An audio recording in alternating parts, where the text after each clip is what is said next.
এই তেলটা যদি ব্যবহার করেন, বাজারের মধ্যে সফলা গোল্ড আছে না, 700 মিলিগ্রাম আছে। কত মিলিগ্রাম? 700 মিলিগ্রাম। আর আমরা এটার মধ্যে 1500 মিলিগ্রাম আছে। কত ডিফারেন্স? ঠিক আছে, এটার মধ্যে ফ্যাট জিরো, ফ্যাট জিরো। এই যে আপনার রুচি গোল্ড, তারপরে দানা, তারপরে এগুলি খাইতেছেন, যে সবচেয়ে বেশি ফ্যাট বাড়তেছে কোনখানে, কোলেস্ট্রল বাড়তেছে কোনখানে, তেলের মধ্যে। সবচেয়ে বেশি বিমারি করতে হইতেছে তেল আর জলের থেকে। জলটা ভালো খেতে লাগবো, তেলটাও ভালো খেতে লাগবে। Cholesterol zero. হ্যাঁ, কোলেস্ট্রল চিন্তা করে, হ্যাঁ কোলেস্ট্রলটা জিরো। হ্যাঁ, কোলেস্ট্রল জিরো। চিন্তা করে দেখেন এবার আমরা এই তেলটা বর্তমানে এটা একটা অমৃতের মতো। Trans fat free.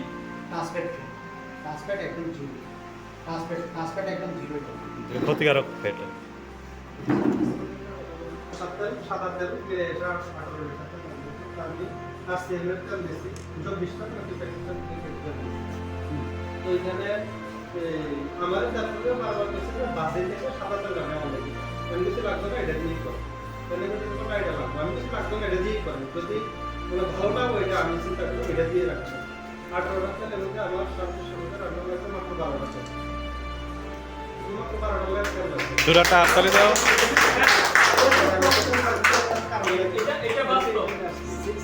চিন্তা করছেন, এটা বাস্তব। 18 লিটার তেলের মধ্যে কত লিটার লাগছে? 12 লিটার। কি লেগে লাগছে জানেন? আমি একটা দেড়টা কি লেগে কম লাগে জানেন? আমরা যখন সরষের তেলটা যখন কড়াইয়ের মধ্যে দিবে, হ্যাঁ, কড়াইয়ের মধ্যে যখন এটা গরম হইব, তখন দেখবেন যে এটা থেকে ধোঁয়া হবে। ধোঁয়া উঠে ছাদের মধ্যে লেগে যাবে, এই ছাদটা পুরো নম হয়ে যাবে। ঠিক আছে না? কিন্তু এই তেলটা আপনি রান্না করলে আছে না, এটার মধ্যে ধোঁয়া উঠতো না, যত সময় দিতাম না অন্য কিছু রাখবো। ঠিক আছে, এটা আমরা ইয়ার মতো ধোঁয়া উঠি। ঠিক আছে, ধোঁয়া না উঠলে এটা তেলটা কমনি, নিচে কমতো না। কিন্তু তেলটা এত পাতলা, আমরা এটার মধ্যে আছে না, যে কোনো একটু আমার পুরি বাজে, চিংড়া বাজে, এটার গায়ের মধ্যে লাগবে না, বুঝলেন?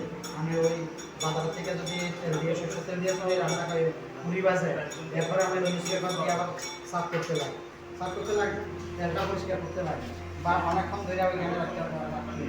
ঠিক আছে না? চিংড়ার মধ্যে লাগিয়ে থাকবে। ডিফারেন্স এত ভালো তেল। এই তেলটা দিয়ে ভাত খেলে সাবান দিয়ে হাত ধোয়া লাগে। ভাত খাইলে সাবান দিয়ে হাত অন্য ধুতে কোনো লাগে। কোনো কারো প্রোগ্রামে গেলে অন্য বাড়ির দিমন্ত গেলে আমরা সাবান দিয়ে রাখে। বেশিরভাগ সময় সাবান দেয়, কারণ অন্য কারো সাবানের প্রয়োজন। আপনি এই যে আমার তেলটা সাবান দিয়ে হাত ধুতে লাগে না, বা সাবান দিয়ে ধুতে লাগে না বর্তনগুলিও, এটার একটা ডেমো আপনারা বাড়িতে নিজেরাই করবেন। আচ্ছা, ডেমোটা শিখে দিলে হবে। হ্যাঁ, এটা আপনারা নিজেরাই বাড়িতে ডেমোটা করতে পারবেন। কিভাবে করবেন জানেন? আপনারা এই যে একটা গ্লাসের মধ্যে সরষের তেল, ঠিক আছে, যেটা আপনারা বাড়িতে ব্যবহার করতেছেন না আগে, এখন তো আসিমে ব্যবহার করেন। বাজার থেকে সরষের তেল একটা নিয়ে এক গ্লাসের মধ্যে সেম এরকম দুইটা গ্লাসের মধ্যে, একটার মধ্যে সরষের তেল, একটার মধ্যে আমরা রাইস বানাবো। ঠিক আছে, 1 চামচ এটার মধ্যে, 1 চামচ এটার মধ্যে, ডাইটা এরপর আমি হিটে দেখি। আমরা তেলটা আছে না, পুরো জলের সাথে মিশে যায়, পুরো জলের সাথে আপনারা নিজেরাই দেখতে পাবেন। যদি পসিবল হতো আমি করে দিই, দেখাই দিই। তারপরে সরষের তেলটা আছে না, উপরে এটা জলের সাথে মিক্স হয়ে, ঠিক আছে, আপনারা নিজেরাই বুঝতে পারবেন যে কত মানে ডেঞ্জারাস সরষের তেল না। ওই একটু পরীক্ষা করলেই আপনারা বুঝবেন। শুধু তেলের মধ্যে, জলের মধ্যে 1 চামচ এটার মধ্যে, 1 চামচ এটার মধ্যে ডাইলা নিজেরাই চেক করতে পারবেন কত ক্ষতি আমরা সরষের তেল আমরা এরকম মানে কোলেস্ট্রল জমা করতেছে, আমরা কল্পনা করতে পারবেন তখন।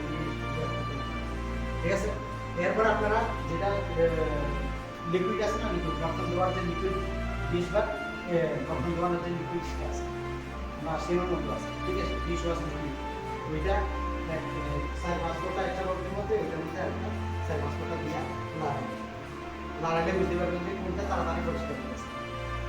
আমরা আসিমের তেলটা আছে না, কিছু না, এমনিই পরিষ্কার, এর মধ্যে বর্তন দেওয়া সাবান না, আর ওইটা সাবান দিয়েও আছে না, ঠিকভাবে পরিষ্কার হবে।